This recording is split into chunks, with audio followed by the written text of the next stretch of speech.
Hello guys, we are back with our next lecture. In this lecture, let us go through the concept of cipher methods, guys. Okay, so basically cipher is nothing but the algorithm which we are using to convert the plain text into the cipher text. I think we discussed about this word previously, right? Yes. So here we are having various methods, guys. Among them, we will be mainly concentrating on this substitution ciphers, guys, because those are easy to apply and they are even complex to decode also. Like if the message is hacked by an attacker, even he cannot understand the message, guys. Like re-getting the message or the original message is really tough even in substitution method. Okay, so basically what is the name saying, guys? You are substituting one place another letter, so that is nothing but substitution method.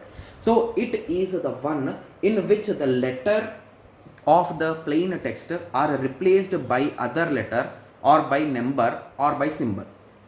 Okay, so here the name I replaced the name word with n with w, a with n with i, n with i, a with w, m with p, e with x. So here I am replacing, right?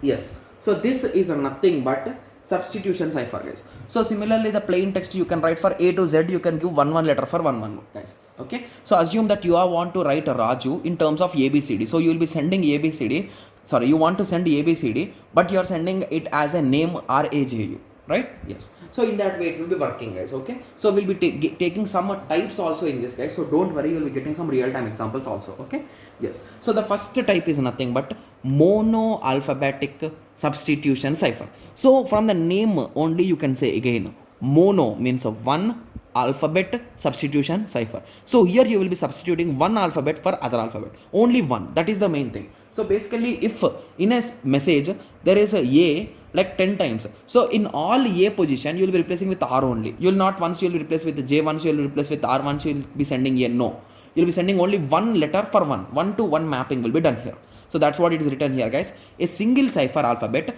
for each plain text alphabet is used throughout the process.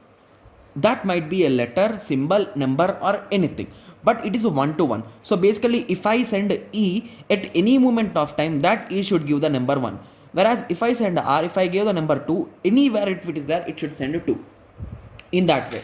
Okay, so here I took an example, guys. So here this is the message HELLO, and this is a small table which I have drawn only for this specific letters. So basically originally you will be having from A to Z, but I have written here only these things. I'll be showing you an example, guys, don't worry.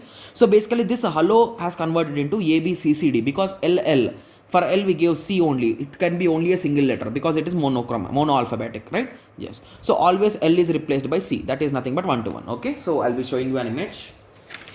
Okay, guys, so here I think the image is clear, right? Yes, so here this is the plain text, guys, A to Z, and this is the cipher text. So if you observe here, each and every letter is represented with a single character only. Yes, so if this is the message, this message is easy to encrypt but hard to find the key.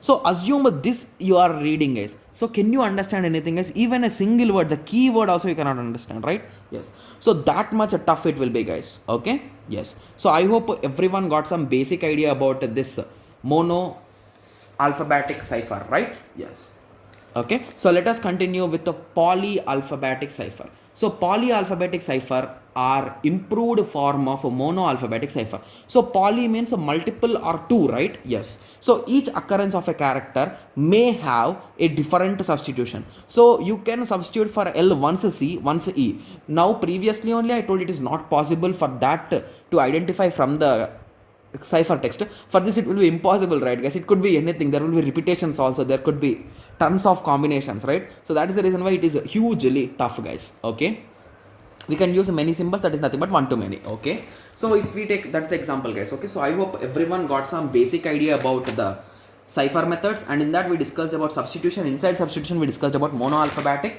and polyalphabetic. So in the next lecture we will be discussing about one of the most interesting thing, that is nothing but the Hill cipher, guys. That will be an interesting topic, don't worry. Okay, so let us meet in the next lecture. Thank you, thanks for watching.